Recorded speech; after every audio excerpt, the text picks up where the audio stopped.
జనసేన సభలో పార్టీ నేతలు విపక్ష వైసీపీపై నిప్పులు చెరిగారు.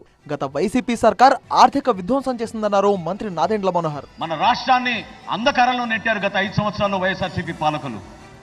ఇంత ఆర్థిక నష్టం ఎప్పుడూ జరగలేదు. కష్టకాలంలో ఉన్నాం, మీరు తోడుగా నిలబడండి. పిఠాపురంలో పవన్ కళ్యాణ్ గెలుపునకు ఆయనతో పాటు ఓటర్లు, పార్టీ కేడర్ మాత్రమే కారణమన్నారు నాగబాబు. పవన్ కళ్యాణ్ గారి విజయానికి నేనే దోహదపడ్డాను అని ఎవరన్నా అనుకుంటే అది వారి కర్మ, అంతకంటే ఏం చేయలేదు. మాజీ సీఎం జగన్ మీద ఘాటు కమెంట్లు చేశారు మంత్రి కందుల దుర్గేష్. మీరు కార్పొరేటర్కి ఎక్కువ, ఎమ్మెల్యేకి తక్కువ అన్నారు. ఇవాళ నేను చెప్తా ఉన్నాను, మీ తండ్రి రాజశేఖర్ రెడ్డి కాకపోతే నువ్వు కనీసం కౌన్సిలర్ కూడా అయి ఉండేవాడు కాదనేటువంటి మాటని ఈ సందర్భంగానే మనం చేస్తున్నా.